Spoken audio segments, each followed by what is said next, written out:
అత్యధిక కాలం హోంమంత్రిగా పనిచేసి రికార్డు. దేశ చరిత్రలో అత్యధిక కాలం కేంద్ర హోంమంత్రిగా పనిచేసిన వ్యక్తిగా అమిత్ షా రికార్డు సృష్టించాడు. 2019 సంవత్సరంలో కేంద్ర హోంమంత్రిగా బాధ్యతలు స్వీకరించిన అమిత్ షా ఇప్పటికీ ఆ పదవిలో కొనసాగుతున్నారు. ఇంతకుముందు భారతదేశ చరిత్రలో అత్యధిక కాలం హోంమంత్రిగా పనిచేసిన వ్యక్తిగా ఎల్కే అద్వానీ ఉండేవారు. ఎల్కే అద్వానీ కేంద్ర హోంమంత్రిగా 2193 రోజులు పదవిలో ఉన్నాడు. ఇప్పుడు అమిత్ షా ఆ రికార్డును బద్దలుకొట్టి అత్యధిక కాలం కేంద్ర హోంమంత్రిగా పనిచేసిన వ్యక్తిగా నిలిచాడు. అప్నా ఘర్ పథకం. కేంద్ర ప్రభుత్వం దూర ప్రయాణాలు చేసే ట్రక్ డ్రైవర్ల భద్రత మరియు శ్రేయస్సును మెరుగుపరచడానికి అప్నా ఘర్ పథకాన్ని ప్రారంభించింది. ఈ పథకం కేంద్ర పెట్రోలియం మరియు సహజ వాయువు మంత్రిత్వ శాఖ ఆధ్వర్యంలో పనిచేస్తుంది. ట్రక్ డ్రైవర్లు తరచుగా ఎక్కువ దూరం ప్రయాణించినప్పుడు సరైన విశ్రాంతి తీసుకోకపోవడం వలన ఆరోగ్య సమస్యలు మరియు యాక్సిడెంట్ ప్రమాదాలు ఎక్కువ అవుతున్నాయి. వీటిని తగ్గించడానికి కేంద్ర ప్రభుత్వం అప్నా ఘర్ పథకాన్ని ప్రారంభించింది. ఈ పథకం ద్వారా నేషనల్ హైవేస్ దగ్గరలో పెట్రోల్ బంక్స్లలో విశ్రాంతి గృహాలను ఏర్పాటు చేస్తుంది. ఈ పథకం ద్వారా శుభ్రమైన టాయిలెట్స్, ప్రత్యేక స్నానపు గదులు, అలాగే తాగడానికి మంచినీరు వంటి సౌకర్యాలు అందిస్తారు. అలాగే నిద్రపోవడానికి విశ్రాంతి గృహాలను ఏర్పాటు చేస్తారు. ఇప్పటి వరకు దేశం మొత్తం మీద 4611 పడకలతో ఈ విశ్రాంతి గృహాలను శాంక్షన్ చేశారు. అందులో 368 విశ్రాంతి గృహాలు అందుబాటులోకి వచ్చాయి. అయితే ఈ విశ్రాంతి గృహాలను అప్నా ఘర్ మొబైల్ యాప్ ద్వారా ముందే బుక్ చేసుకోవాల్సి ఉంటుంది. 8 గంటలు రెస్ట్ కావాలంటే ₹112 చెల్లించాల్సి ఉంటుంది, లేదా కనీసం 50 లీటర్ల డీజిల్ కొట్టించుకోవాల్సి ఉంటుంది. ప్రధానమంత్రి Ekta mall project one district one product ఇనిషియేటివ్లో భాగంగా దేశీయ ఉత్పత్తులను ప్రోత్సహించడానికి 27 రాష్ట్రాలలో ప్రధానమంత్రి ఏక్తా మాల్స్ను ఏర్పాటు చేయడానికి కేంద్ర ప్రభుత్వం ఆమోదం తెలిపింది. ఇండియాలో వెస్ట్ బెంగాల్ మినహా అన్ని రాష్ట్రాలలో ఈ మాల్స్ ప్రారంభం కానున్నాయి. వన్ డిస్ట్రిక్ట్ వన్ ప్రొడక్ట్లో భాగంగా దేశీయ ఉత్పత్తులను ప్రదర్శించడానికి మరియు అమ్మడానికి ఏక్తా మాల్స్ను ఏర్పాటు చేయనున్నారు. 2023-24 కేంద్ర బడ్జెట్లో ఈ ప్రాజెక్టుకు 4,796 కోట్లు కేటాయించింది. ఈ మాల్స్ ద్వారా దేశీయ ఉత్పత్తులు, జిఐ ట్యాగ్ పొందిన వస్తువులు మరియు స్థానిక వస్తువులను ప్రోత్సహించడానికి ఈ మాల్స్ను ఏర్పాటు చేస్తున్నారు. ఈ ప్రాజెక్టును ఆగస్టు 4, 2025న పార్లమెంటులో కేంద్ర ప్రభుత్వం అధికారికంగా ఆమోదించింది. దేశంలో మొట్టమొదటి ఆర్టిఫిషియల్ ఇంటెలిజెన్స్ ఆధారిత అంగన్వాడీ కేంద్రం ఏర్పాటు. మహారాష్ట్రలోని నాగ్పూర్ జిల్లాలో గల పద్మనా గ్రామంలో దేశంలోనే మొట్టమొదటి ఆర్టిఫిషియల్ ఇంటెలిజెన్స్ ఆధారిత అంగన్వాడీ కేంద్రాన్ని ఏర్పాటు చేశారు. ఆర్టిఫిషియల్ ఇంటెలిజెన్స్ ఏర్పాటు చేసిన 30 రోజుల్లోనే ఈ అంగన్వాడీ కేంద్రంలో పిల్లల హాజరు సంఖ్య 10 నుంచి 25కు పెరిగింది. ఆర్టిఫిషియల్ ఇంటెలిజెన్స్లో భాగంగా అంగన్వాడీలో VR హెడ్సెట్లు, స్మార్ట్ బోర్డులు, వైఫైలను ఏర్పాటు చేశారు. ఆర్టిఫిషియల్ ఇంటెలిజెన్స్ వలన స్మార్ట్ బోర్డులు ఇంటరాక్టివ్ కంటెంట్ అందించడంతో పిల్లలు ఎక్కువ ఇంట్రెస్టింగ్గా పాఠాలు వింటున్నారని అంగన్వాడీ అధికారులు చెప్పారు. దేశవ్యాప్తంగా 7 PM మిత్ర పార్కులు. ఆగస్టు 1వ తేదీన భారత ప్రభుత్వం దేశవ్యాప్తంగా 7 mega integrated textile, region and apparel పార్కులను ఏర్పాటు చేయనున్నట్లు ప్రకటన చేసింది. ఈ 7 పార్కుల ఏర్పాటుకు కేంద్ర ప్రభుత్వం 4,445 కోట్లను మంజూరు చేసింది.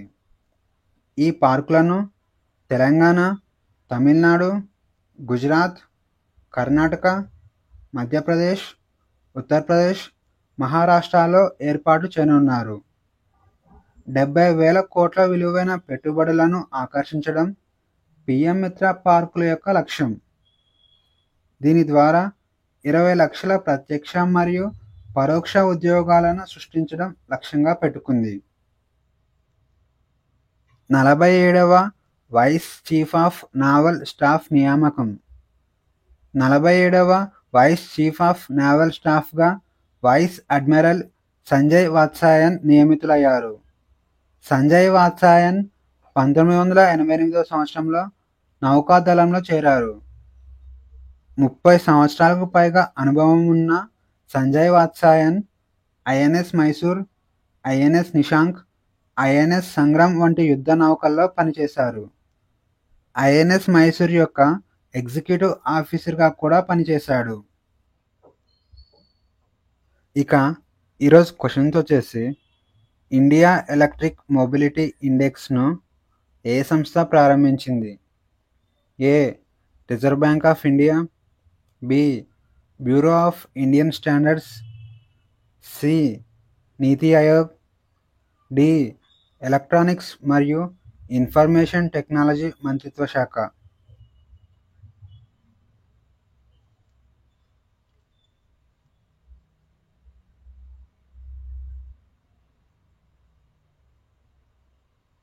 ఆన్సర్ వచ్చేసి ఆప్షన్ సి, నీతి ఆయోగ్. బాలికల ఉన్నత విద్యను ప్రోత్సహించడానికి ఏ రాష్ట్ర ప్రభుత్వం నిజిత్ మోయినా 2.0 పథకాన్ని ప్రారంభించింది? A. Assam, B. Bihar, C. Chhattisgarh, D. Delhi.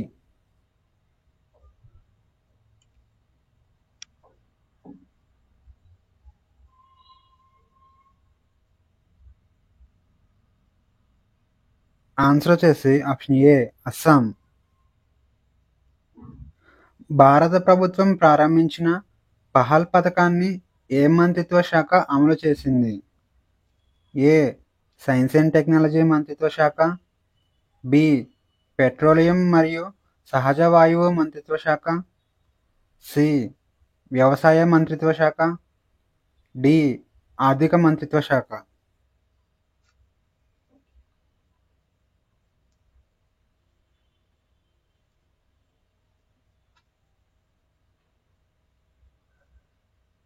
Answer వచ్చేసి ఆప్షన్ బి, పెట్రోలియం మరియు సహజ వాయువు మంత్రిత్వ శాఖ. సైట్ పథకం ఏ జాతీయ మిషన్లో ఉపవిభాగం? ఏ. జాతీయ సౌరశక్తి మిషన్, బి. జాతీయ విద్యుత్ వాహక మిషన్, సి. జాతీయ పవనశక్తి మిషన్, డి. జాతీయ గ్రీన్ హైడ్రోజన్ మిషన్.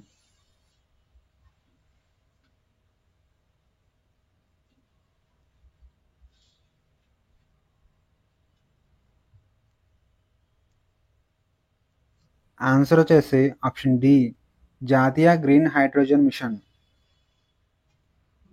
ఇటీవల వార్తల్లో కనిపించిన కిలిమంజారో పర్వతం ఏ దేశంలో ఉంది? A. Madagascar, B. Tanzania, C. Nigeria, D. Kenya.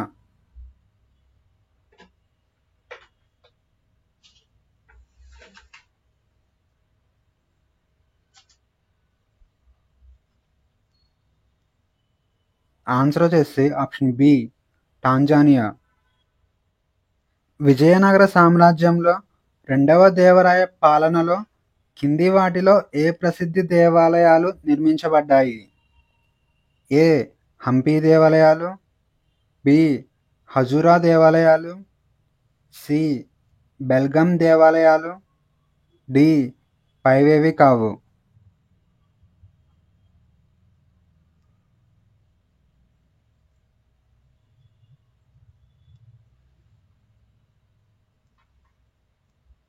Answer వచ్చేసి ఆప్షన్ బి, హజూరా దేవాలయాలు. హజూరా దేవాలయంను 2వ దేవరాయ నిర్మించాడు. ఇది విజయనగర సామ్రాజ్యంలోని ప్రసిద్ధ దేవాలయాలలో ఒకటి.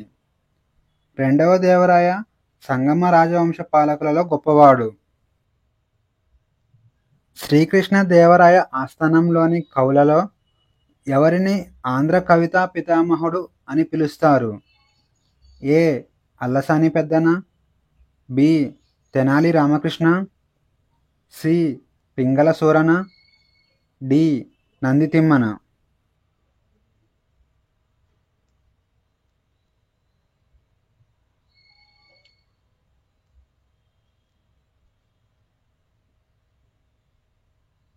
ఆన్సర్ వచ్చేసి ఆప్షన్ ఏ. అల్లసాని పెద్దన. ప్రముఖ తెలుగు కవి అల్లసాని పెద్దనను ఆంధ్ర కవితా పితామహుడు అని పిలుస్తారు. ఇతను శ్రీకృష్ణ దేవరాయల ఆస్థానంలోని అష్టదిగ్గజ కవులలో ఒకడు. అల్లసాని పెద్దన మనుచరిత, హరికథాసారము, రామస్తవ రాజము, అద్వైత సిద్ధాంతం వంటి రచనలు చేశాడు. అముక్త మాల్యద గ్రంథాన్ని ఎవరు రాశారు? ఏ. హరిహరరాయ మరియు బుక్కరాయ, బి. సాలువ నరసింహ, సి.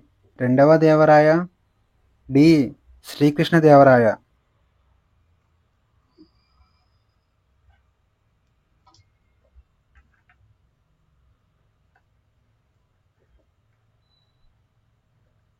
ఆన్సర్ వచ్చేసి ఆప్షన్ డి. శ్రీకృష్ణ దేవరాయ. విజయనగర సామ్రాజ్య చక్రవర్తి శ్రీకృష్ణ దేవరాయలు తెలుగులో అముక్త మాల్యద గ్రంథాన్ని రాశారు. అముక్త మాల్యద గ్రంథం ఒక రాజకీయ గ్రంథం. ఇందులో ప్రజల సంక్షేమం గురించి వివరించాడు. బాల్బన్ యొక్క సైనిక మంత్రి ఎవరు? A. Aram Khan, B. Mubarak Shah, C. Imadul Mulk, D. Rahim Shah.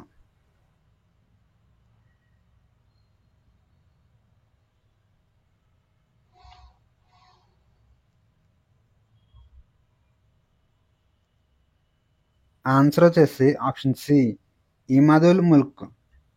మంగోళ్లను ఎదుర్కోవడానికి బాల్బన్ దివాన్-ఏ-అర్జ్ అనే సైనిక విభాగాన్ని స్థాపించాడు. ఈ సైనిక విభాగానికి బాల్బన్ ఇమాదుల్ ముల్క్ను తన సైనిక మంత్రిగా నియమించాడు. కింది వారిలో తుజుకి జహంగీరీ గ్రంథ రచయిత ఎవరు? A. Gulbadan Begum, B. Abul Fazl, C. Jahangir, D. Abdul Hamid Lahori.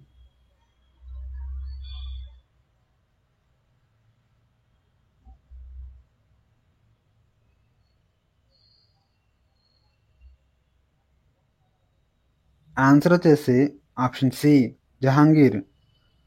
తుజుకి Jahangiri గ్రంథాన్ని స్వయంగా జహాంగీరే రాశాడు. ఈ గ్రంథం జహాంగీర్ యొక్క ఆత్మకథ. ఈ గ్రంథాన్ని జహాంగీర్ నామా అని కూడా పిలుస్తారు. ఈ గ్రంథాన్ని పర్షియన్ భాషలో రాయబడింది. ఈ గ్రంథంలో జహాంగీర్ కళలు, రాజకీయాలు మరియు కుటుంబం గురించి సమాచారాన్ని రాశాడు.